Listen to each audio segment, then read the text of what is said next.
Come on, let's declare Luke 4, verse 18 to 19. The Spirit of the Lord is upon me, because He has anointed me to preach the gospel to the poor. He has sent me to heal the brokenhearted, to preach deliverance to the captives and recovering of sight to the blind, to set at liberty them the bruised, to preach the acceptable year of the Lord. Let's declare JA1 culture. I am a blessing. I am anointed. I am a deliverer.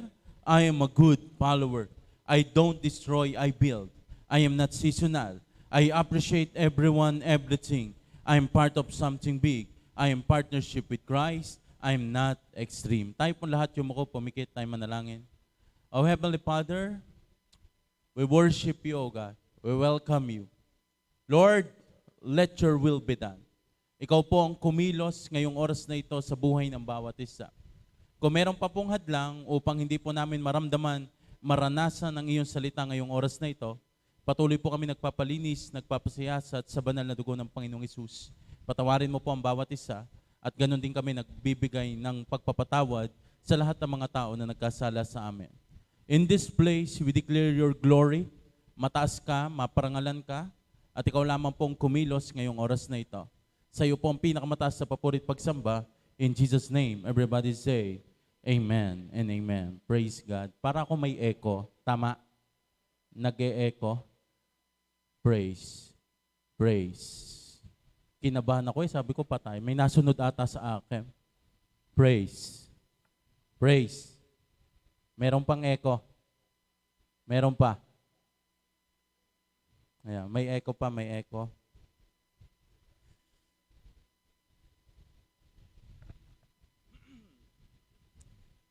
Praise God. Kamusta po kayo?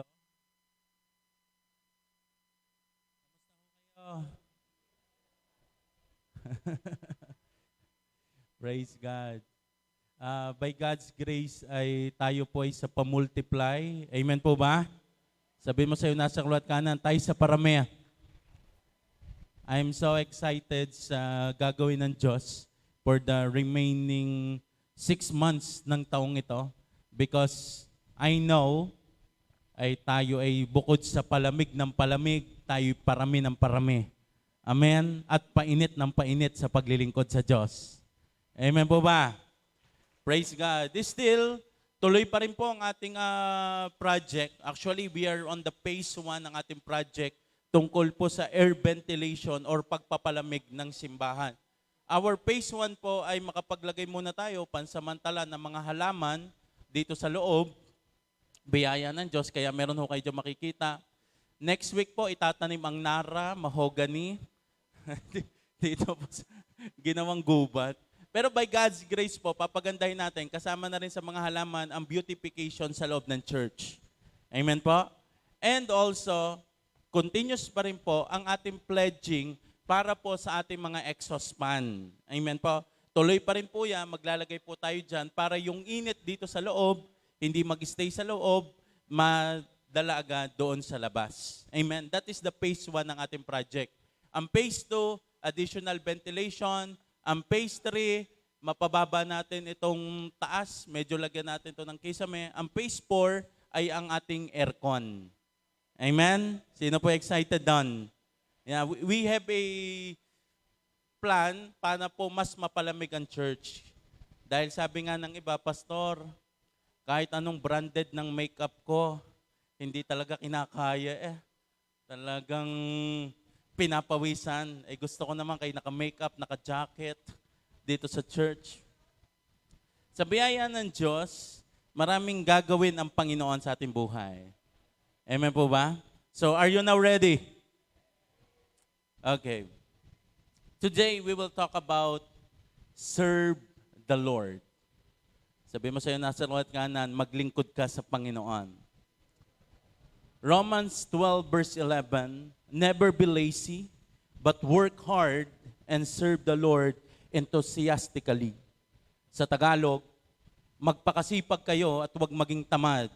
Buong puso kayong maglingkod sa Panginoon. Alam niyo po ba, ang Romans 12 ay nagsimula po yan sa Romans chapter 12 verse 1 ay patungkol sa pagiging buhay na handog. At ang isa po sa pinakamahalagang verse ay patungkol po sa verse 11. Dahil sinabi po sa verse 11, tayo daw po ay huwag maging tamad patungkol sa paglilingkod. Mahalaga pong usapin ito. Isa po sa mga important question and truths na dapat pinaghahandaan ng tao habang siya'y nabubuhay. Sabi mo sa iyo nasa kaliwat kanan, ngayon lang magpipreach si Reb. Makinig ka. Makinig ka. Yan. Now, ano nga ba ang pinakamahalagang question and truths na dapat alam ng tao habang siya'y nabubuhay? Unang tanong at unang truth na dapat alam, ano or sino ang daan papunta sa langit? That is the first question. Kapag ang isang tao wala po siya relasyon sa Panginoon, we should understand first or kailangan ma-secure muna natin saan nga ba ang daan papunta sa langit or sino nga ba ang daan papunta sa langit. It is no other than Jesus alone. Alam niyo ho ba yun? Na ang daan papunta sa langit ay hindi ang ating bait. Ang daan papunta sa langit ay ang pananampalataya natin sa Panginoon. Hindi tayo nandito for religion. We are here dahil tayo nananampalataya sa Panginoon. We are here for relationship. Bakit po kailangang masagot muna ang tanong na ito? Dahil kahit paanong gawin natin dito sa lupa, kahit paanong success ang meron tayo dito sa lupa, wala pa ring ibang mas mahalaga kundi ang iyong eternal life. Amen. Sabihin na natin makamtan mo man ang lahat, pero kung hindi ka rin naman, pagkatapos ng buhay natin dito sa lupa, hindi rin naman tayo sa Diyos, wala rin naman tayo sa langit, then everything is nonsense. Kaya nga po, pag ang isang tao ay nawala or sabihin na natin ay tapos na ang kanyang role dito sa mundo, lagi sinasabi rest in peace or sinasabing ay namahinga na. Pero gaano tayo ka-assure na ang isang tao ay namamahinga? Masasabi lamang natin ang isang tao ay nakakapamahinga na ay kapag alam niya sa kanyang sarili, tinanggap niya ang Panginoon. Wala nang ibang pinakamahalaga ngayong oras na ito, ngayong araw na ito, na tanong sa iyong puso ay yung masecure mo na ikaw ay sa langit ang punta. Now, ikaw na may matagal na dito, ikaw naman ay born again na. Pastor, alam ko na yan. Ako'y nananampalataya na sa Panginoon. Alam ko na ako'y papunta sa langit. So ito naman ang sunod na tanong at sunod na truth na kailangan mong paghandaan. Anong paghahanda ang kailangang gawin pagdating sa langit? Dahil alam mo na ang daan, kailangan mo namang sunod ihanda. Pastor, pagdating ko doon, anong gagawin? Anong hahanapin sa atin? Dahil alam na natin kung paano pumasok, ang sunod na tanong, pagpasok, anong hahanapin sa atin ng Diyos? Now, binigyan tayo ng Panginoong Hesus ng glimpse or binigyan tayo ng Panginoong Hesus ng illustration. Makikita po natin yan sa book ng Matthew chapter 25. Noong si Lord, sabi doon, ang isang master ay umalis, tinawag niya ang kanyang 3 alipin. Yung isa ay binigyan niya ng 5, yung isa ay binigyan niya ng 2, yung isa ay binigyan niya ng 1. Magsimula tayo doon sa huli. Yung isa, ang ginawa niya, kanyang kinuha at kanyang ibinaon. Wala siyang ginawa. Pagdating nung hari, tinanong, ay kamusta na? Nasaan na yung ibinigay ko sa iyo? Ang sabi nung isa, nako, akin lang hong ibinaon, akin lang hong itinago. Ano sabi nung hari? Ikaw ay tamad. Sabi mo sa iyo nasa kaliwat kanan, huwag kang tamad. Sabi ng hari, binigay yan sa iyo, alam mong ikaw ay hahanapan. Wala kang ginawa. Kaya sabi ng Diyos doon, tinawag niya yung alipin, ikaw ay tamad. Yung isa na binigay sa kanya, kinuha pa at ibinigay sa iba. Anong tinanggap ng 5 at anong nangyari doon sa tumanggap ng 5 at 2? Yung 5 naging 10, yung 2 naging 4. At ito matindi doon. Masyadong sinipagan ng 2. Kaya anong natanggap niya? Matthew 25:23. The master said, "Well done, my good and faithful servant. You have been faithful in handling this small amount. So now I will give you many more responsibility. Let's celebrate together." Alam niyo po, ang next goal ng taong alam niyang siya'y papunta sa langit ay ito. marinig niya mismo sa Panginoon ang salitang ito, "Well done, my good and faithful servant." Dahil na-secure mo na ikaw ay palangit, ano sunod mong kailangang mag-goal? Ano ang sunod na goal ng iyong buhay? Na marinig mo sa Panginoon, pagpasok mo at makita ka ng Panginoon, marinig mo yung salitang, "Well done, my good and faithful servant." Magaling, mabuti at tapat na lingkod. Alam niyo, pare-parehas tayo, pagharap natin sa harapan ng Panginoon, hindi sasabihin ng Diyos si Garne, "Well done, successful businessman. Well done, popular person. Well done, talented person." Alam niyo, isa lang laging statement ng Diyos, "Well done, good and faithful servant." Sa kaharian ng Diyos, hindi mahalaga kung gaano kalaki ang posisyon mo. Ang mahalaga ay kung paano kang tapat na naglilingkod sa kanyang harapan. Why it is important to preach this? Because this world is giving us another display of success. Another set of goals. Kapag tinanong mo ang isang tao, anong gusto mong maging successful? Marami ang magsasabi, "Pastor, gusto kong po maging successful sa negosyo, successful sa career, successful sa pamilya, successful sa finances." That is good. Pero lahat ng yan ay very limited lang dito sa lupa. Bihira ang magsabing, "Gusto kong maging successful sa paglilingkod sa Diyos." Sabi mo sa'yo nasa kaliwat kanan, magpalit ka na ng goal. Amen? Magpalit ka na ng desire. Whatever it is, there's nothing wrong with that success na gusto nating matanggap. Pero iisa lagi ang tatanungin sa atin pagharap natin sa Panginoon. Isang statement lamang, "Well done, good and faithful servant." Marami sa atin iniisip ang paglilingkod ay obligasyon. Yan na may trabaho. Yan na may dagdag pagod. Sa pagod ko ng aray, dadagdagan pa ka. Yan ay dagdag responsibilidad. Pero alam nyo po, if you read the Bible, iba ang tingin ng Diyos sa naglilingkod. Hindi burden ang service. Hindi punishment ang service. Hindi volunteer work ang service. Ang paglilingkod sa Diyos ay isang privilege. Hindi ito nagbibigay ng bigat sa iyo. Kasi ang tunay na paglilingkod, yan ang nagpupuno sa iyo. Mas napupuno ka pa nga. Kaya tayo inutusan sa book ng Romans 12:11 huwag tayong maging tamad. Maging masipag tayo. Alam niyo po, yung ibang translation na ginamit doon, fervent in spirit. Parang ganito, dapat daw ang estado mo pa ikay naglilingkod sa Diyos ay parang yung kumukulong tubig. Sino dito nakakita na pag kayo nagpapainit sa takure o kung saan man kayo nagpapakulo? Ganon dapat daw ang estado ng ating paglilingkod. Mainit, buhay, may movement, may passion. Ito ang gusto ng Diyos sa atin. Every time na tayo naglilingkod, hindi hap-hap. Pag tayo naglingkod, 100%. Tandaan nyo, hindi mo kailangan maging perfect. Hindi mo kailangan maging talented. Hindi mo kailangan maging pinakamagaling. Ang kailangan mo lamang, buong puso ka naglilingkod. And the Lord will bless you. Wala nang ibang pinakamalaga sa buhay ng tao. Pagkatapos niya matanggap ang Panginoong Hesus, ay marinig niya sa Diyos, "Well done, good and faithful servant."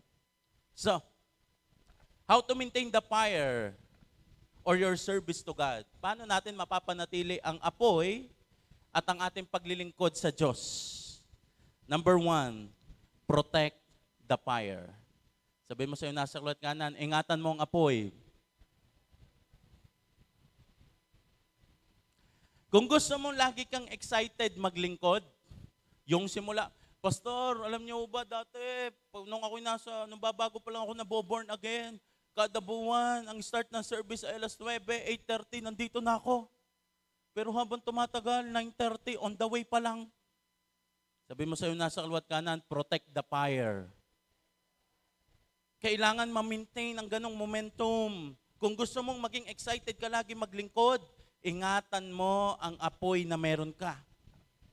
This is the truth about fire. Or this is the truth about service. Ang paglilingkod o ang desire maglingkod, or ang apoy sa paglilingkod, ito po'y binabantayan, inaalagaan, pinoprotektahan. If you want to serve the Lord, kailangan mong bantayan, alagaan, protektahan ang paglilingkod na yon. Ang lahat ng apoy na hinayaan, it's either makadisgrasya or it's either mawala. Ganon din sa ating paglilingkod. Kapag hinayaan na lamang natin na ganito na lamang, it's either makadisgrasya tayo or mawala ang apoy. Sabi mo sa'yo, nasa kaliwat kanan, lahat ng pinabayaan nawawala. Kaya yan ay nandito, yan ay misa na lamang din. Hawak niya na ako, hinayaan pang mapapunta sa iba. Bakit pinabayaan? Sa paglilingkod sa Diyos, binigyan tayo ng Diyos ng illustration. Leviticus chapter 6:13, remember, the fire must be kept burning on the altar at all times. It must never go out. Ang sabi ng Bible, tandaan nyo ito, Panginoong Hesus ang nagsasabi, kailangan laging nag-aapoy sa lahat ng oras at kailangan hindi nauubos ang apoy. Alam nyo po ba sa verse 12, ang sinabi doon, the fire must be kept burning, kaya yung assigned priest, yung po'y nagising ng umaga, trabaho niya nalagyan ng gatong. Bakit? Dahil hindi lamang sinabi ng Diyos na magpaapoy ka. Ang sinabi ng Diyos, it must be kept burning. Ibig sabihin, patuloy na umaapoy at all times at kailangan hindi nauubos. At ganun din po dapat ang paglilingkod natin sa Panginoon. Hindi lamang sinabing, ako'y on fire dati, ako'y masipag dati, ako'y maapoy dati. No. Dapat ang apoy ng iyong paglilingkod ay tuloy-tuloy hindi nauubos. Kaya sabi mo sa'yo, nasa kaliwat kanan, bantayan mo ang iyong apoy. How to protect the fire? Paano kailangan bantayan ng apoy? Or ways to protect the fire? Letter A, fear of the Lord. Proverbs chapter 9 verse 10, fear of the Lord is the foundation of wisdom. Titingnan ko lang kung nakakasabay. Praise God, very good. Ang banal na takot or ang takot daw sa Panginoon ang pundasyon ng kaalaman. Ano ba, Pastor, pag sinabing wisdom? Ang wisdom ay marunong kang pumili ng tama. Kaya pag ikay hihingi kay Lord, ang hihingin mo'y wisdom. Ang wisdom ay kakayanan. Listen to this. Ang wisdom ay kakayanang pumili ng mga bagay na magpapalapit sa iyo sa Diyos at umiwas sa mga bagay na unti-unting nagpapalamig ng iyong passion. So, ang taong merong wisdom, bawat desisyon na kanyang gagawin, dapat ito'y magdadala sa kanya sa pagpapaapoy. At iiwas daw niya ang kanyang sarili sa mga bagay na pwedeng magpawala ng apoy. Kaya sinabi doon, the fear of the Lord is the foundation of wisdom. Ang banal na takot sa Panginoon, ito ang pinakapundasyon ng kaalaman. Dahil meron kang fear of the Lord, alam mo ang tama, takot ka nang gumawa ng mali. Magkaiba po yung takot sa Panginoon. Pastor, ako hindi nag-church. Bakit takot ako sa Diyos? Magkaiba yun. Takot ako sa Diyos. Ayoko na sumimba. Takot ako sa Diyos dahil ako na may makasalanan. Alam nyo ga, sa tunay na buhay, minsan hindi tayo takot sa Diyos. Takot lang tayo sa consequences. Amen? Takot lang tayo sa correction, kaya tayo naiwas. It is not fear of the Lord. Sometimes, takot tayo sa consequences. Dahil ang fear of the Lord, hindi siya nag-a-appear after your decision. The fear of the Lord, ito'y nag-a-appear before the decision. Kaya bago mo gawin ang isang bagay, nandyan na agad ang conviction ni Holy Spirit. Titingnan mo na agad, nako, hindi gusto ng Diyos. Nako, itong bagay na ito, pag ito'y pinili ko, ito'y makakabawas ng aking paglilingkod. Kaya hindi ka na dadating doon sa point na, Pastor, napabagsak Pastor, natokso na Hindi ka na dadating. Ang fear of the Lord, it is your prevention. Meron kang banal na pagkatakot sa Panginoon. Hindi mo nahahayaang gumawa ka ng mali at saka mo lang sasabihin, naku, takot ako. No. Hindi po pa nagagawa ang mali, nandoon na ang banal na takot ng Diyos na yon ang magbibigay sa iyo ng proteksyon upang hindi ka na mas mapahamak. Ang banal na takot ay prevention. Ang banal na takot ay hindi yung, nakakatakot naman si Lord. It's not like that. Ang banal na takot, you respect God, you honor God. Kaya bago ka gumawa ng isang bagay, ito ba'y magdadagdag ng apoy? Pinipili mo ang tama. Hindi ka ahantong sa mga bagay na alam mong, nako, nakakahiya sa Panginoon. Guys, listen. Ang nakakawasak ng paglilingkod ay ito. Takot ka sa consequences, pero hindi ka takot magkasala. Are you getting the point? Takot ka lang sa consequences, pero hindi ka takot magkasala. Like what? Masyado tayong matapang. We are so aggressive. My life, my rules. We are so aggressive sa mga bagay na gusto nating gawin at gusto nating ipagawa. Basta ako'y gagawa at gagawa. At kapag ka nagkagipitan na, doon pa lamang marirealize na mali. Kaya minsan, pag tayo po'y meron nagawa outside the presence of God, yung sunod na voice na maririnig natin doon, it is not from God. Doon na papasok, ang isa sa consequences ng taong malayo sa Diyos ay yung condemnation. Anong condemnation? Laging ibubulong sa iyo ng kaaway, wala na talagang pag-asa ikaw. Hindi ka na talaga magbabago. Heto ka na talaga. Kaya pag napuno ng puno na yung condemnation na yun, napakiramdam niya, hindi siya magbabago, titigil na yan sa paglilingkod. Nagigets? Mawawala ang apoy sa paglilingkod pag naipaunawa ng kaaway, pag naipaunawa ng kasalanan, na hanggang dyan ka na lang. Kaya, bago ka dumating na ang kaaway ay magkaroon ng hold sa iyong buhay, ay kailangan mo ng unahan ng banal na takot sa Panginoon. Alam niyo ho ba, kapag mataas ang respeto mo sa Diyos, mas natalino ka. Sabi mo sa'yo, nasa luwat ka na, nakakatalino yon. Nagkakaroon ka ng wisdom. Mas lumalakas ang desire na gawin ng tama. Mas aware ka. Medyo mas lalalim tayo. Hindi lahat ng bagay ay nagbubunga ng kasalanan, pero hindi lahat ng bagay ay nakakatulong sa iyo. 1 Corinthians chapter 10 verse 23 or 11, 1 Corinthians chapter 10 verse 23. Verse 23. We are allowed to do anything, so they say. That is true, but not everything is good. We are allowed to do anything, but not everything is helpful. Nagigets niyo? Ang ganda ng pagkakasabi sa atin ng Biblia. Pwede mong sabihin, sinasabi natin, lahat ng bagay ay pwede mong gawin. Pero hindi lahat ng bagay ay nakakabuti sa iyo. Lahat ng bagay ay pwede mong gawin, pero hindi lahat ng bagay ay makakatulong sa iyo. Kaya kailangan natin maging maingat sa mga maliliit na compromise. Minsan masyado nating inaatake pag tayo kinukorek. Masyado ka namang OA, wala namang kasalanan. Yes, it's true. Pwedeng walang kasalanan, pero hindi rin siya nakakapagpaapoy. Nagigets niyo ako? Maybe the conversation ay hindi napunta sa kasalanan, but also that conversation hindi rin naman nagbibigay sa iyo ng desire to serve God. Kaya sinabi doon, we are allowed to do anything, but not everything is helpful. Wala namang mali sa iyong ginagawa, pero hindi naman yan din nakakadagdag ng iyong apoy. Ako naman po, pastor, ay nasama lang, wala naman akong ginagawang kasalanan, pero pwedeng hindi yan nakakatulong sa iyo. Pastor, alin na may tikim-tikim lamang, ay oo nga, pero hindi rin naman yan nakakadagdag sa iyong paglilingkod. May mga bagay na hindi masama, pero you need to be aware, kasi baka unti-unti ka nang nilalayo sa Diyos.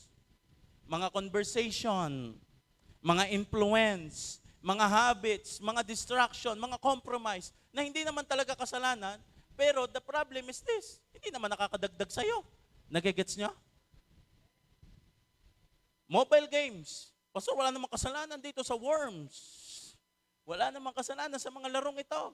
It's true, pwedeng hindi ka nagkakasala, pero hindi siya nakakatulong para mag-apoy ka. We are allowed to do anything, pero hindi lahat sa iyo ay helpful. Walang taong lumamig lamang sa loob ng isang araw. Ang paglamig ay unti-unti, paunti-unti. Hindi ka nawawala sa Diyos sa isang hakbang. Unti-unti kang lumalayo sa maliliit na bagay na pinabayaan mong manatili. Kaya si fear of the Lord, yung banal na takot, yan ang magsasabi sa iyo ng ano? Stop, look, and listen. Yung fear of the Lord na magsasabi sa iyo, teka lang, parang napapakilig mo ako pero nababawasan ang devotion ko sa iyo.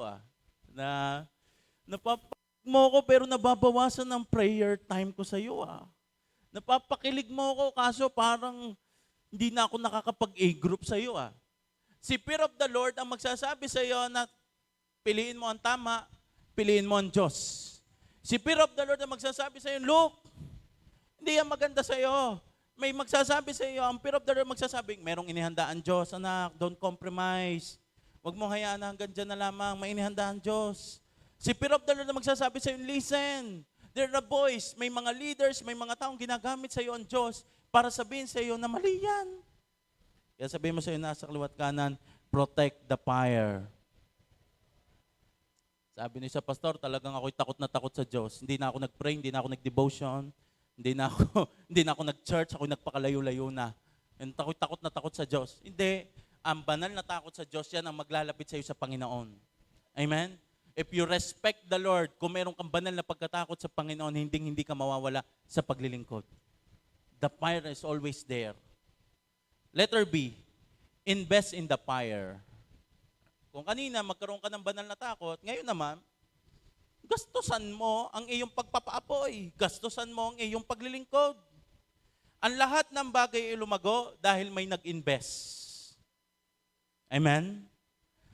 Everything na lumago, negosyo lumago, successful na mga tao, lahat sila ay nag-invest. May namuhunan, may naglaan ng oras, may nagbigay ng buhay. That is investment. Kung gusto mong may anihin ka, taniman mo. If you want to be on fire in serving God, mag-invest ka sa paglilingkod. Galatians chapter 6 verse 7 to 8, do not be deceived. God cannot be mocked. A man reaps what he sows. Ano ibig sabihin? Hindi daw natin maloloko ang Diyos. Aanihin natin ang tinanim natin. So, Pastor, anong ibig mo sabihin? Verse 8, whoever sought to please their flesh, from the flesh will reap destruction. Whoever sought to please the Spirit, from the Spirit will reap eternal life. Ganda nito. Di mo maloloko ang Diyos.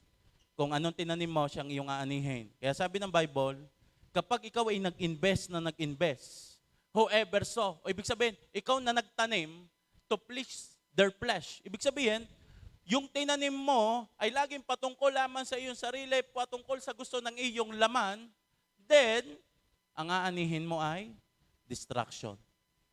Pero pag ikaw ay nagtanim para sa Espiritu, whoever para gusto ng Diyos sa iyong buhay, then ang aanihin mo daw po ay eternal life.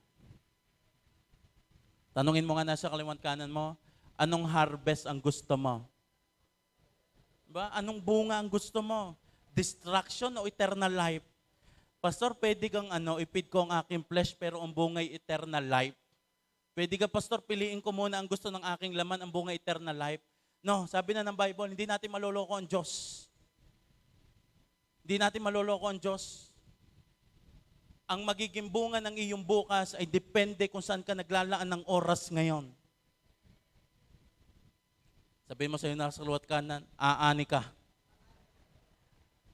Diyos, saan ka nag-i-invest? Gusto ko po maging on pero sa Panginoon. Gusto ko magamit ako ng Diyos. Nasaan ka pag Sunday? Nasaan ka pag Saturday? Nasaan ka sa ibang mga gawain?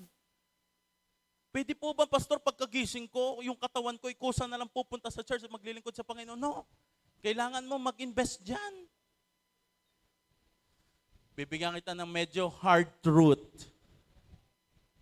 Hindi ka lalago kung Sunday service lang ang source mo.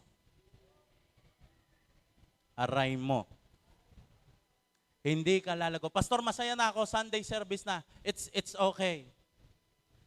Hindi ka lalago kung Sunday service lang ang source mo. Kailangan mo ng discipleship. Kailangan mo ng correction. Kailangan mo ng leader, kailangan mo ng prayer life, kailangan mo ng Word of God, kailangan mo ng tamang environment. Why? Because growth is not automatic, it is intentional. Kung saan ka nag-i-invest, doon ka lalago. Kung saan ka mag-i-invest ng mahabang oras, kung saan ka mag-i-invest ng panahon, doon ka lalago. Kaya kung gusto mong, pastor, gusto kong maging on fire sa Panginoon, then wag Sunday service lang. Gastusan mo ang discipleship, maglaan ka ng oras sa correction, sa leader, sa prayer life. The Word of God is your fuel. Gasolina yan. Pagbabasa mo ng Bible, gatong yan. Dagdag yan ng kahoy. Pag ang isang apoy, wala nang panggatong, pag wala na yung gasolina, pag wala na yung gas, yan ay mamamatay. Kailangan merong gatong.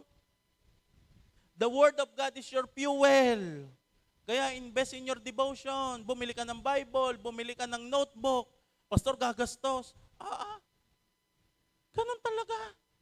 Nakagastos ka nga sa Wattpad, nakagastos ka nga sa Netflix, na ang binibigay sa iyo kilig, doon pa sa magbibigay sa iyo ng buhay. Invest kung saan nagmumula ang apoy. Your prayer is your fuel. Invest in your quiet time. Hindi nakaka-stiff neck nga pagka kung ano-ano mga pinapanood Kaya nga magpuyat kung saan ang mga bagay. Prayer is your fuel. Worship is your fuel. Gasolina yan ang pag-worship. Be early, be all out in worship. Church is fuel. Ang pagpunta mo sa simbahan niya ay nagdadagdag gatong sa iyo. Yung mga pagsuporta mo sa mga gawain niya ay nagdadagdag gatong sa iyo. Nagdadagdag apoy. Giving is fuel. Pagiging mong faithful in your tithing, in your offering, ay nagdadagdag gasolina sa iyo. Discipleship is fuel. Pagkay natin ng mga A-group na kayo nakikipagtulungan sa pakikipagpalakasan, yan magdadala sa iyo ng apoy. Serving is fuel. If you are part of the ministry, yan nagdadagdag ng apoy sa iyo. Kaya if you want to be on fire, mag-invest ka. Lagyan mo ng oras, lagyan mo ng panahon. Alam niyo ho, I have a realization. Kanina lang habang ako'y nagmumotor, ilang simbahan ho ang aking nadaanan. Kadaming na-attend. Pero alam nyo, pag ako'y nadaan, alam mo, minsan deklarasyon ko'y garne, Lord, kami na ang kasunod. Kaya napapadaan sa simbahang maraming na-attend, talagang ini-imagine ko, garne na rin kami pagdating ng panahon. Pero kanina, iba ang binigay sa akin ng Diyos. Nung ako pinadaan sa mga simbahan, alam mo, sabi sa akin ng Diyos, hindi ko nakita kung ano ang lack natin. Yung kulang kayo sa parking, maliit pa ang inyong church, kakaunti pa yung member. Alam mo, hindi yun ang binigay sa akin na burden ni Lord. Alam mo, binigay sa akin ng Diyos? Alam mo, bless kayo sa church nyo. Bakit? Dahil ang church nyo may pakialam sa isa't isa. Amen? Sino dito ang bless sa kanyang church? Dahil ang church na ito ay mayroong pakialam sa kanya. Uuwi ka, may mag-chat-chat sa'yo. Uuwi ka, may mangangamusta sa'yo. Mag-i-invest ng ibang araw, hindi lang Sunday service para i-meet ka sa A-group. Imagine this. Kaya sabihin mo sa'yo, nasa ulat nga, kaya mahal na mahal kita Di ba? Imagine this. Sabi ko nga naman, oo nga naman. Ano nga naman ang magagawa ng dami kung wala nga namang relasyon? Pero imagine our church, the family na meron tayo, it's more than sa attendees. Amen? Sino ho dito ang blessed? Kaya kanina, bigla ako natuwa, hindi ko naisip na ang kulang Sabi ko, minsan ako nagdadrive na sasakyan nakikita ko Sabi ko, Lord, kasunod na kami. Lord, ang dami naman nila. Sila nga, dapat Lord, tayo mas madami. Pero alam niyo po ba, habang naglalakad doon, sabi sa akin ng Diyos kanina, ikaw ay blessed. Dahil ang mga tao ay merong pakialam sa apoy ng bawat isa. You are blessed dahil ang mga tao ay dinadala ang bawat isa sa paglilingkod sa Diyos. At yun ay mas mahalaga kaysa sa kahit na anong Sunday service lang. Kaya, ngayong oras na ito, kailangan nating i-assess anything or anyone na biglang nagbago ang routine na iyong ginagawa, nagbago ang paglilingkod na iyong ginagawa. You should be wise. Teka lang kahit pa anong natin pero nabawasan ang paglilingkod ko, ikakat muna kita. I will invest in the fire. Amen? Poprotektahan ko ang apoy ng aking paglilingkod. Kasi pagdating sa langit, hindi tatanungin ng Diyos na, ganda ng asawa mo dun ayos yung pinag-invisan mo Ikaw ang pinakamagaling sa NBA 2K20. Pagdating na sa atin sa langit, isa lang lagi sasabihin ng Diyos, Well done, good and faithful servant. At alam nating doon tayo hahanapan, doon tayo mag-i-invest. Amen? Next, number 2. By sharing your fire or inspired other. Kung gusto mong ikaw ay manatiling naglilingkod sa Panginoon, then i-share mo ang apoy na meron ka. Ma-inspired ang ibang tao dahil sa iyo. Matthew chapter 7 verse 12. Gawin ninyo sa inyong kapwa ang nais nyong gawin nila sa inyo. Ito ang buod ng kautusan at ang sinulat ng mga propeta. Sino dito gusto niya hindi na siya mawala sa Panginoon? Amen? Yun ang gusto natin. Kaya, ang magiging role natin, dapat yung katabi mo ay matulungan mong hindi rin yan mawala sa Panginoon. Why? Kasi yung gusto mong maranasan ay kailangang iparanas mo din sa iba. Gawin nyo sa inyong kapwa ang nais nyong gawin nila sa inyo. Kung gusto mong may magbigay sa iyo ng apoy, well, magbigay ka din ng apoy. Kung gusto mong manatili ka sa paglilingkod hanggang dulo, then akayin mo din ang iba sa paglilingkod. The more you inspired others, the more mas nalakas ang apoy. Alam niyo ho ba, pag pinagsama-sama ang liwanag, mas lalong nalaki. Imagine this, kung isa lamang ang merong ilaw sa atin ngayon, napakadilim. Pero dahil maraming nagliliwanag, mas nakikita ang kagandahan. Ganon din po sa paglilingkod. Kapag ang kasama mo ang taong passionate sa Diyos, mahahawa ka. Kapag ang kasama mo yung taong gutom, lagi, mahahawa ka.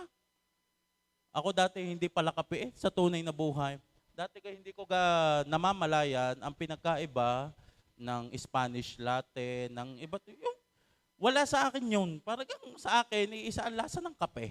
Kumbaga everything, pinagkaiba lang kung mainit o may yellow. Yan, in everything. Ngayon, dati hindi ko pinoproblema, anong kape ang gusto mo? Anything. Basta may kulay brown at mayroong parang gatas, it's laban-laban na yan. Pero ngayon, it takes time. Kailangan ko pa mag-isip. Ano nga ba? Kaya minsan si Pastora Rica na lang sinasabi ko, kung ipili mo na lamang ako, dati hindi ko yung pinoproblema eh. Dahil ako'y nakasama sa mga magkakape, sabi nung isa, mas masarap yung Spanish latte dito, no? Matamis-tamis. Yung isa kasi mapait-pait. Parehas ko nakapihan yun. Walang dating sa akin. Wala namang pinagkaiba eh. Parehas lang naman. Now, kung ano kasi ang lagi mong kasama, yun ang nagiging ikaw din. Kapag ang kasama mo'y walang pakialam sa paglilingkod, mamaya, ganun ka na din. You are the influencer. Para kang vlogger. You are the light. Pastor, low-key lang po ako. Dito lang po ako sa Gedli. Gusto ko na lang po maging snake plant. Pero ba dito, pangarap na lang maging snake plant. Pastor, ayoko po, pastor, ng mga lingkod-lingkod na ganyan. Dito na lang po ako sa Gedli. Gusto ko na lang po maging snake plant. Alam mo, next week, may tatabi sa iyo at sasabihin niya, gusto na lang din niya maging snake plant. Why? Whatever you do, you inspired others. Kung ano ang ginagawa mo, nakakahawa ka. Kung tamad ka, mamaya dalawa na kayong tamad. Kung masipag ka, mamaya dalawa na kayong masipag. Kaya kung sinabi mo, Pastor, ayoko na, dito na lang ako sa likod. Dito na lamang ako payuko-yuko. Ayoko na maging parte ng A-group. Mamaya, 3 na kayo na hindi na parte ng A-group. Why? Because you influence others. Lagi kang nakakahawa. Kaya anong kailangan gawin? Maglingkod ka na. Nakakahawa ka, kaya doon ka na sa paraan na ikay naglilingkod para kung may mahawaan ka sa pabuti. Amen. Maganda nang kung ikaw ay nakahawa, doon na sa ikaw ay nag-on fire at yung makasama mo ay naging on fire din. Iba pa rin nung nakasama ka, mas sumipag sa gawain. Alam mo yon? Bakit? Dahil sa mga prayer works mo dinala, sa mga gawain para sa Diyos. O nung nakasama kay, Pastor, dati na-attend ng prayer meeting. Nung nakasama ko, sa akin na lagi nasama. Sa akin nagtutungo, SM. Sabi mo sa'yo, nasa kaluwat kanan, influence others. Amen? Baka ikaw pang taga-bulong. Okay lang namang hindi umattend ng prayer meeting. Ako nga 2 months nang hindi na-attend.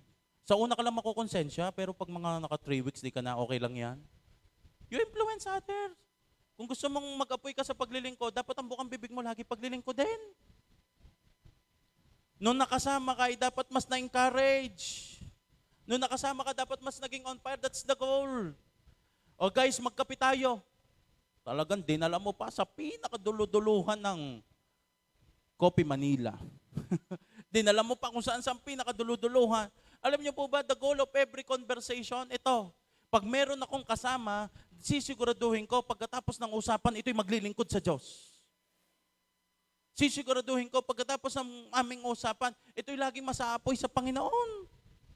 Ito'y lalong sisipag. Ito'y lalong mas magiging grateful.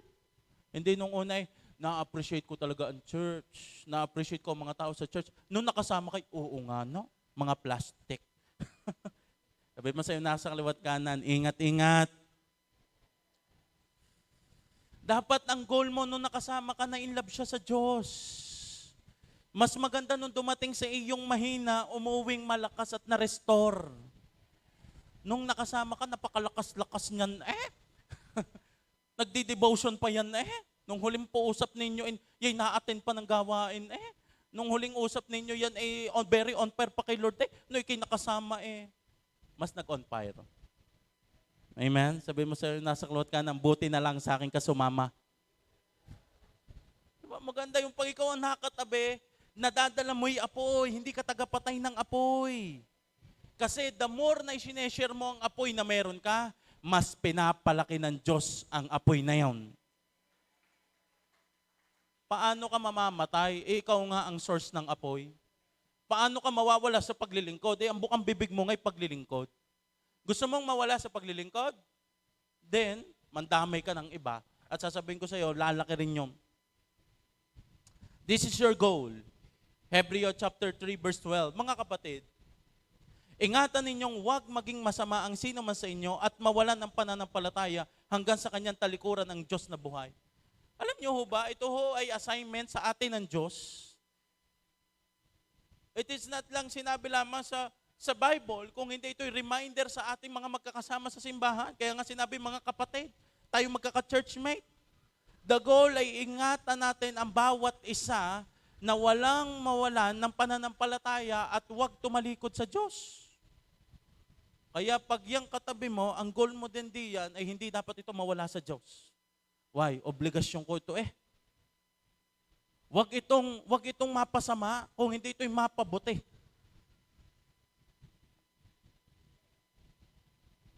Kaya sometimes you need to be wise. The more you talk about pain, mas nalaki ang wound at conflict. Mas marami ka nahahawa. But the more you talk about service, mas maraming nai-inspired maglingkod. Amen? Oh, I pray. I am telling you this.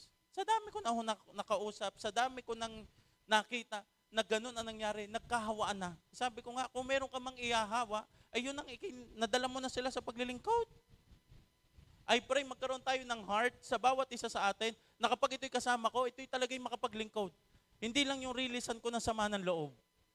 Alam mo ga, ako na may pinagalitan na naman ako ng aking leader. Alam mo ga, yung lagi ng lahat ng iyong bond ay doon mo binibigay. Kagandagan pag yun ay kasama mo, yung biyayang nararanasan mo sa Diyos, yun ang sineshare mo sa Kanya. Nagkakaroon kayo ng mas nagpapalakasan kayo, parehas kayo natibay. Amen? Another goal, mga taga-Efeso chapter 4 verse 29, huwag kayong gumamit ng masasamang salita. Lagi niyong sikapin na ang pangungusap niyo makakabuti at angkop sa pagkakataon upang pakinabangan ng makakarinig. Magiging blessing ka sa iba, the way kung paano ka ho nagsasalita. Ibig sabihin, huwag ka na magsalita ng alam mong can lead na ang isang tao ay madistract. Pwedeng makasira, pwedeng makapagpadagdag ng burden, pwedeng makapagpabigat ng sitwasyon. Pumili ka ng mga tamang salita, full of encouragement. Make sure na ang everyone na makakasama mo ay laging ang bukang bibig ay nai-inlove sila kay Lord. Sabi ng isa, pastor, hindi ho kasi ako nakakatanggap ng ganyan din sa simbahan. Ang mga kausap ko ay lagi na lang ang pinag-uusapan ay politika. Pastor, hindi naman ako nakakatanggap ng ganyan. Ay, ang mga salitang akin lagi naririnig ay negative. Then simulan mo. Amen? Ikaw ang magpabago ng kultura dito sa simbahan. Ikaw ang unang magsalita ng positibo. Ikaw ang unang magsalita ng angkap na ayon sa panahon. At sasabihin sa iyo ng Diyos, well done. Bakit? Yung salita mo'y ginamit mo pang encourage sa iba. Di mo kailangan yung ibang umunang magsalita ng positibo. Maunahan mo na. Ang goal mo'y makita mo yung ka-churchmate mo. Madala mo yan sa paglilingkod. Ang goal mo'y makita mo yung katabi mo, mamaya group leader na yan. Mamaya naglilingkod na sa Diyos. The more na mas nagdadala ka ng apoy, the more na nasipag ka. Carry the atmosphere of heaven.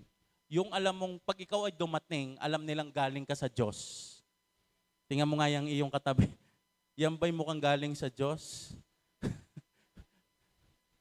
Eto na. O anong chika? Eto na nga. Kaganda kapag dumadating Eto na. Let's talk about discipleship. Let's talk about win souls. Let's talk about kung paano maglilingkod sa Panginoon. Sabihin mo sa'yo, nasa kalot kanan, oras na para maglingkod. Kasi kahit kailan, hindi naging mali ang paglilingkod sa Diyos. Ito pwede ga tayo ay graduate na. Sino ho dito ang first timer? Ngayon lang naka-attend sa church. May please raise your hand. Yes, we have 1, 2. Yeah. Exempted kayo dito sa sunod kong sasabihin. Ha? Pero tayong mga matatagal na sa simbahan, pwede ka tayong gumraduate na sa tanong na laging, ako kay born again o hindi? Lagi nang may choice na umalis. Lagi nang mayroong choice na laging iwanan ng simbahan. Lagi nang may choice na kung siya'y magpapatuloy o hindi. Pwede kang alisin na natin yung choice na ganon, na ikaw ay aalis o hindi. Dahil, if you really understand the salvation, there is no reason para umalis. Amen? Kung naiintindihan mo ang biyaya, ano pa pwede mong ipagpalit sa biyaya? Kung naiintindihan mo ang kaligtasan,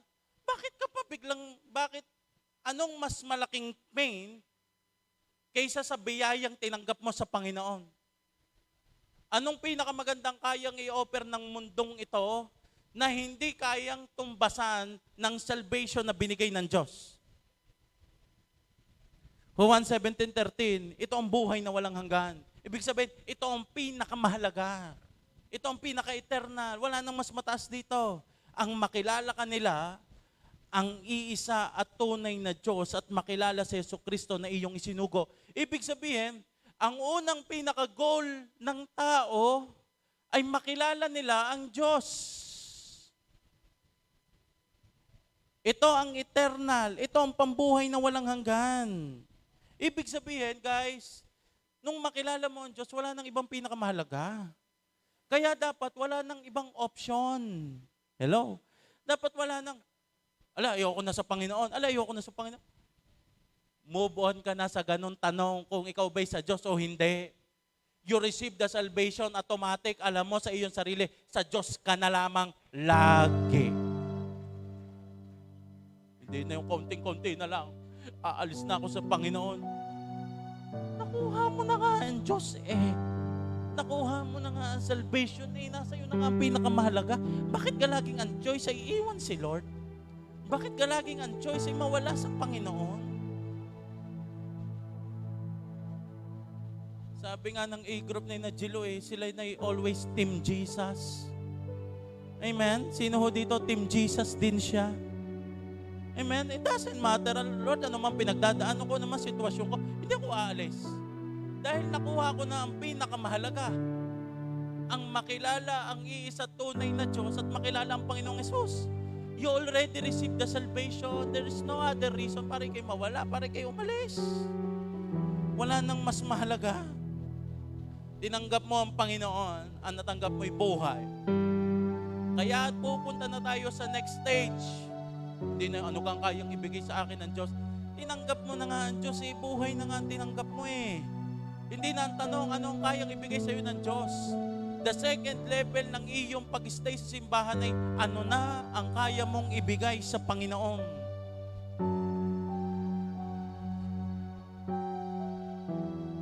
Yang buhay na binigay sa'yo ng Panginoon, hayaan mo sa Diyos, hayaan mo ang Panginoon bigyan ka ng bagong lakarin na ikay makapaglingkod sa Diyos. Matik na yan eh, ikay palangit na eh. Matik na yan eh, ikay sumampalataya na eh. Tama nag-aambatil doon sa, ikaw kay palangit o pa-impyerno, palangit pa-impyerno. Ikaw kay magbabackslide o ikaw kay tama, nasa laban na yun. Ilagay mo na sa iyong sarili, ikay palangit. Amen. Ilagay mo na sa iyong sarili, ikaw ay sa Panginoon na talaga. Kaya you can move into the next level na gusto mong marinig sa Diyos ang salitang ito. Matthew 25:23, the Master said, "Well done, my good and faithful servant."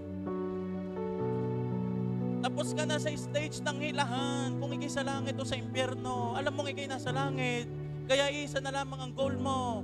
Na pagharap mo sa Panginoon, masabihan ng Diyos, mabuti at tapat na lingkod. Serving God is privilege. Today I challenge you. Serve the Lord. Parehas lang naman. Listen. Parehas lang naman. It is not easy. Ikaw ay nasa church, mahirap ang paglilingkod.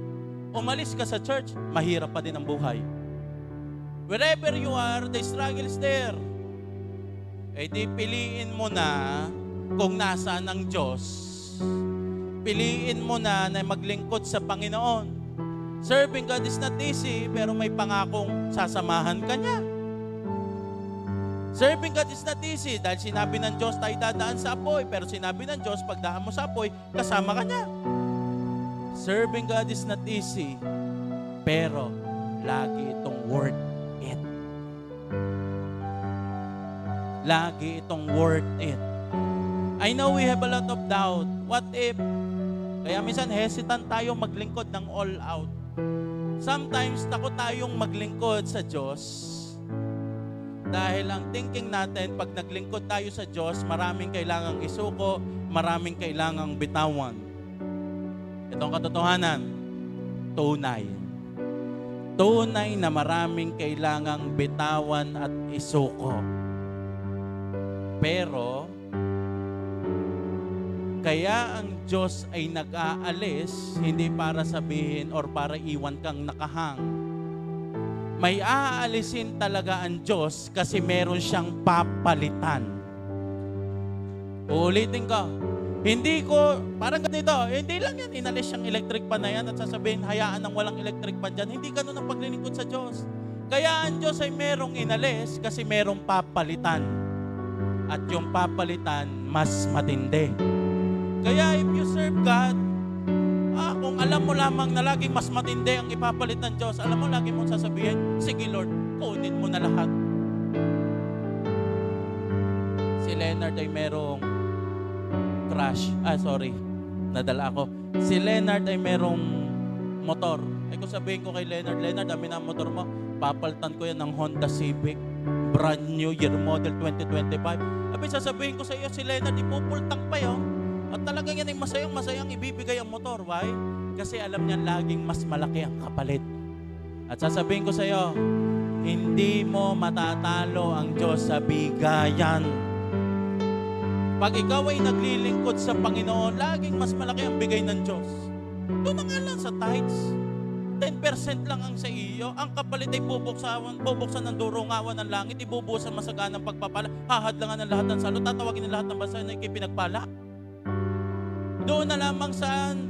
Sa mga taong kinibab, everything, their mother, their father, their brother, their sister, house, resources, ang sabi ng Panginoon, ibabalik ngayon 100 times. Walang pangako sa Bible na laging mas maliit ang natanggap ng sumunod. Lahat na nagbigay, lahat ng tumanggap, lahat na nagbuhos ng oras panahon, mas malaki ang tinatanggap sa Diyos. Kaya kung titingnan mo ngayon, ang sacrifice bilang parusa, no? Ang sacrifice ay pag-aalis upang may palitan. upang merong mas maidagdag. Sabi nung isa'y, Pastor, buong taon na ako naglilingkod sa Panginoon. Ay, kahit pa ikay buong taon na naglilingkod sa Panginoon, si Jesus ngayon namatay na para sa iyo. Amen? Di mo pwede pag malaki buhay ngayon binigay ko sa Diyos. Bago mo pa sabihin araw-araw na binibigay mo ang buhay mo sa Diyos, may Diyos na nagbigay ng buhay sa iyo. Laging mas malaki ang binigay ng Panginoon. Kaya laging mas malaki ang rason para maglingkod. Mas malaki ang paglilingkod sa Diyos kaysa sa kahit na anong past mo. I don't know and I don't care. The grace of God ay walang pakialam sa kung ano nakaraan mo. Kung gusto mong maglingkod ngayon, gagana at kikilos ang biyaya ng Diyos. Mas malaki ang paglilingkod sa kahit na anong failure. Mas malaki ang paglilingkod sa kahit na anong pain. Mas malaki ang paglilingkod sa kahit na anong wound. Mas malaki ang paglilingkod sa kahit na anong sasabihin sa iyo ng tao.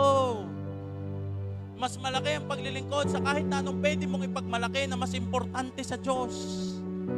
Mas malaki ang paglilingkod sa iyong anxiety. Mas malaki ang paglilingkod sa iyong brokenness. Mas malaki ang paglilingkod sa iyong hidden sin. Kaya wag na wag mong ipagpapalit ang paglilingkod.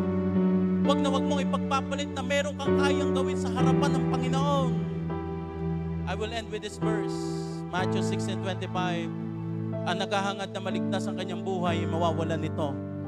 Ngunit ang mawalan ng kanyang buhay, alang-alang sa aking magkakamit nito. Alam nyo, minsan ako'y takot na takot sabihin ang verse na ito Dahil iba ang thinking ko dati. Sabi ko, grabe ito. Kung hindi mo ito pwede sabihin sa normal na tao, ang pwede lang makaintindi nito ay ang malalim na sa Panginoon. Pero ito dito ko na-realize, ang naghahangad na maligtas ang kanyang buhay, mawalan nito. Ngunit ang mawalan ng kanyang buhay, alang-alang sa akin magkakamit nito.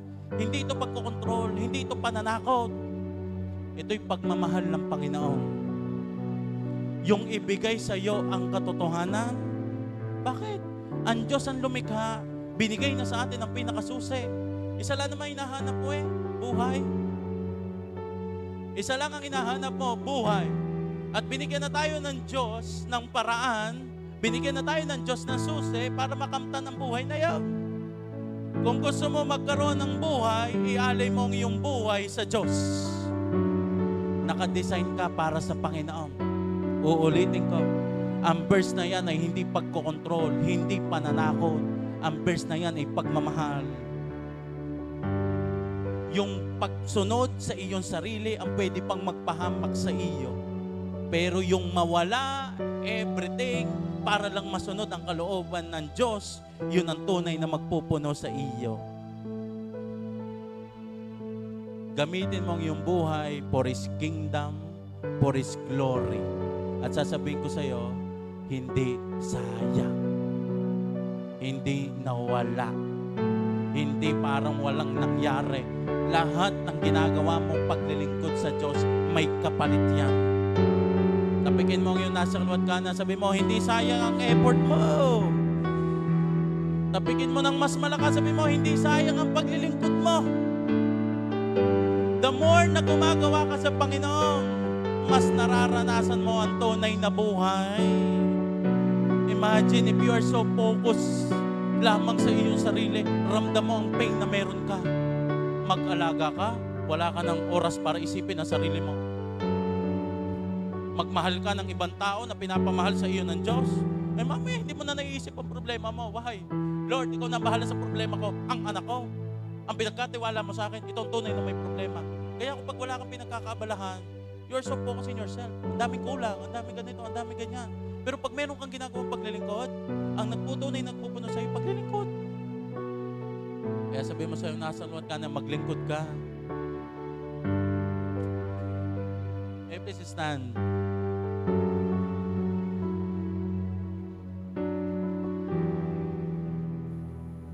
This is what I realize. Hindi ka talaga uubusin ng paglilingkod. Tinatama nga ng Diyos lahat. Tinatama nga ng Diyos lahat. In your campuses, if you really want to serve the Lord, Huwag mong ipakita sa kaaway na dahil sa schedule na babawasan ng iyong paglilingkod. Ipakita mo na gustong-gusto mo maglingkod at mabibigla ka sa mga susunod na SEM. Ang ganda ng schedule mo, nakadesign sa paglilingkod. Ilang beses na po namin naranasan yan. Simula po nung tayo nag-aaral, we always choose to serve God. And by God's grace, the more na pinipili mo ang para sa Diyos, ay tunay. Pero the more na ikay nagre-reason out, ay sasabihin ko sa iyo, kung kailan may gawain, doon ang iyong final exam. Why? Nakikita ng kaaway eh. Okay. Di ka pala ikaw pala natitinag sa ganyan. Pero the more you serve God, ay sasabihin ko sa iyo, ang Diyos ang magsesettle, ang Diyos ang mag-aayos. Si Pastora Rica, isa lalaki ang desire niya. Gustong-gusto niya mabuksan ang taal. She really want to magamit for the kingdom, for multiplication. Alam niyo po, si Lord ang naglagay ng mga tamang tao. Bihirang-bihira sa DepEd, bihirang-bihira sa DepEd yung after 3 years makalipat agad. Kasi ang daming consideration na ganyan. Alam mo si Lord, gumamit ng mga tamang tao. Meron kami nakilala dito sa National na gusto rin naman pala makipagpalit. Imagine, parang napaka-imposible meron kang mamit. Noong siya magti 3 years na, meron biglang pinadalaan Diyos na nakilala namin na taga-division office na siya naman tumutulong sa papel, sa biyaya ng Diyos. And it is impossible, yung mga perma ng mga clearance, biglang nahabol, nagkaroon man ng konting mga conflict, pinakaba pero hindi pinabayaan. Mamaya, isa ang desire yan. Akala namin magkakaroon pa ng problema, pero isa ang desire. We want to serve the Lord, we want to serve the Lord, we want to serve the Lord, magamit para sa kanyang kapurihan. Alam niyo po, sa biyaya ng Diyos, binigyan siya ng Diyos ng maraming oras para mas makapag-disciple. Hindi ho yan fully loaded. Ibang-iba. We expect yan masyadong loaded. Pero ibang pabor ng Diyos, ibang kilos ng Diyos.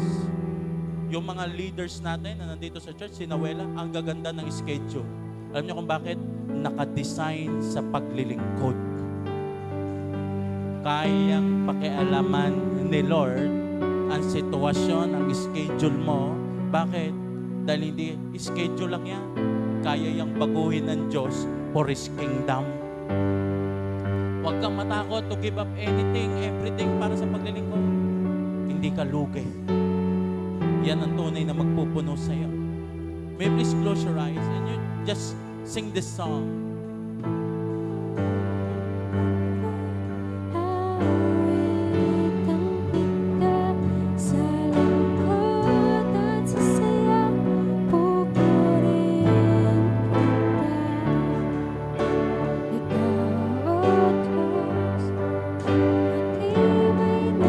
May please close your eyes right now. Ngayong oras na ito, sa pangalan ng Panginoong Jesus, magkaroon ka ngayon ng desire na Lord, na ang focus ko is sa iyo. Everything is for you. Kaya sasabihin ko sa iyo, mas maraming dahilan para umalis sa paglilingkod. Mas maraming dahilan para mas umayaw. Mas maraming exit way. Mas maraming reason para hindi magpatuloy. There are thousands of reason para sabihin mong dahilan na ayaw mo nang magpatuloy. Isa lamang naman ang rason kaya tayo nagpapatuloy. Para kay Jesus. Para lamang sa Panginoong Jesus. Kaya as you sing this song, come on, declare this song.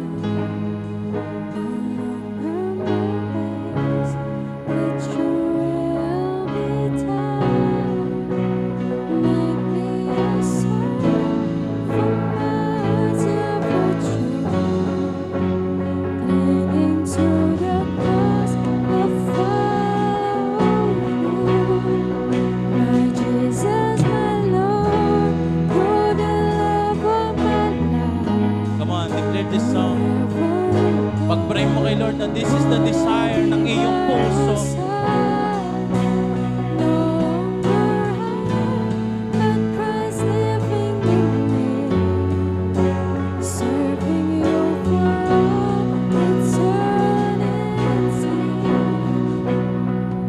Come on, habang nakasarado yung mga mata. Protect the fire. Humingi ka sa Diyos ngayon ng banal na takot sa Kanya. It's not takot dahil sa nagawa, kundi takot bago gawin.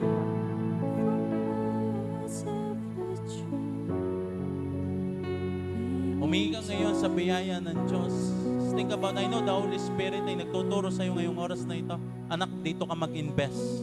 Invest in the fire. Mag-invest ka kung saan ka maglilingkod. In the book of Galatians, hindi natin maloloko ang Diyos. Aanihin natin ang tinanim natin. If you want the result of eternal life, maglingkod ka. If you want the result, a peaceful life, kalooban ng Diyos, mag-invest ka sa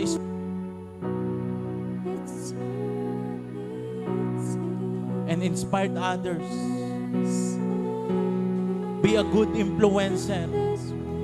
Na kapag ikay nakikita, ikay nakaka-inspire, you want to bring people to God. Gustong-gusto mo silang dalhin sa Panginoon.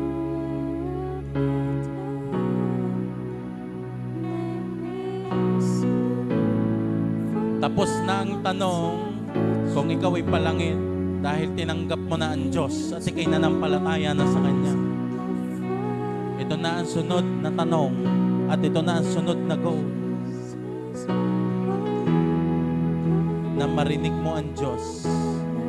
Well done, my good and faithful servant. That is your next stage. This is your assignment. Na lahat ng gagawin mo ngayon ay laging parang naririnig mo sa Holy Spirit. Now, well done, my good and faithful servant. And I tell you, the blessing will overflow. Next week, we will talk about the blessing. Pero ngayon, gusto ko munang maset ang inyong puso. You want to serve God with pure intention. You really want to serve the Lord. Hindi ka lugi at hindi sayang lahat ng iyong ginawa. We thank you, Lord. We worship you. In Jesus' name, everybody say, Amen and amen.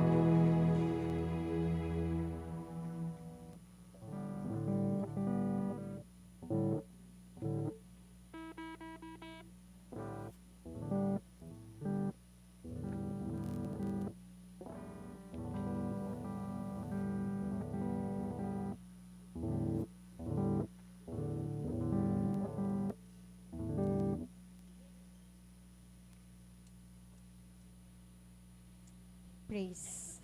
Okay po, so proceed po tayo sa ating tithes and offering. Then, meron lang din po akong i-share sa inyo about po sa about tithings po. So, ito po yung tinatawag po natin na ikapu. So, sinasabi po dito na ang ikapu ay pagkilala sa Diyos bilang pinagmulan. So, alam naman po natin yon na ang lahat ng meron po tayo ay galing po sa Diyos. Sabi nga po sa Deuteronomy 8 verse 18, alalahanin mo ang Panginoon mong Diyos sapagkat siya ang nagbibigay sa iyo ng kapangyarihang magkaroon ng kayamanan. So, super thankful po tayo kung paano po tayo hindi nagugutom or yung mga bagay na nare-receive po natin. So, hindi lang po basta blessing kundi pabor pa. Nagkakaroon po ng favor na yung mga hindi lang needs ang ating nare-receive kundi maging yung wants ay ating nakukuha. At ang next po ay, ang ikapo ay bahagi po ito ng ating pagsuserve. Bahagi po ito ng ating pagsamba. Ibig sabihin, hindi lamang po tayo basta naguhulog dyan ng pera, kundi tayo po ay nag-aalay ng pagsamba sa Diyos. So, ito po ay pagpapakita na tayo po ay sobrang nagpapasalamat sa lahat na nagmumula po sa Diyos. Then, ang last po, ang Diyos ay higit na interesado sa puso kaysa sa halaga. Kaya hindi po natin kailangang matakot or may makita man tayo na ang katabi natin ay mas malaki ang naihuhulog na ilalagay sa sobre. Hindi po natin kailangan matakot dahil ang Diyos po ay hindi sa halaga nakabase kundi sa puso po natin na kung paano po natin ito ibinibigay ng may kagaanan. Ano po? So, ang ikapo ay para po hubugin po yung puso po natin. Hindi po para kung ano man yung halaga na ibinibigay po sa natin sa, or pagbabalik po natin sa Diyos. Okay, so kung ang lahat po ay nakapagsulat na po ng kanilang prayer request, tayo po ay manalangin. At para po sa mga nasa online, so nandyan po yung transaction kung paano po natin mapapadala ang ating tithes and offering. Okay, so let's close our eyes and bow our head. In the name of Jesus Christ, Lord, pinupuri ka namin. Pinapasalamatan, Lord, tinataas yung iyong pangalan. Lord, ikaw yung kinikilala namin, Panginoon, na pinagmumulan ng lahat ng bagay. Patuloy nga po, Panginoon, na ang aming puso, Panginoon, ay may kagalakan na magbalik at magbigay ng aming ikapot, ng aming paghahandog sa iyo sa mga oras na ito, God. In Jesus' mighty name, Lord God. At ito rin, Panginoon, ay pagpapakita ng aming pagsamba sa iyo na kung paano kami nagpapasalamat sa lahat ng bagay na ipinagkakatiwala mo sa amin, sa lahat ng bagay na binibigay mo sa amin, na never mo kami, Panginoon, pinagkulang in the name of Jesus Christ, Lord God, na mas ginagamit mo pa rin kami sa mas maraming tao, Lord God, na kung paano maging pagpapala, Lord God, na nagpapakita ka na kung paano mo kami pagpalain, God, at biyayaan ng meron kami, God, in Jesus' mighty name. Lord, thank you so much, Panginoon, at patuloy nga po na ito'y selyuhan mo ng banal mundugo, ito'y magagamit for your glory alone, God, in the name of Jesus Christ. At sa bawat, Panginoon, tapat na nagbibigay at may kagaanan na puso, Panginoon, na nagbabalik ng tithes in the name of Jesus Christ, Lord God, patuloy, and I declare, Panginoon, manifestation, declaration, Panginoon, ng double blessing, God, Lord God, multiplication in the name of Jesus Christ sa lahat ng resources na pinagkukuhanan ng bawat isa in the name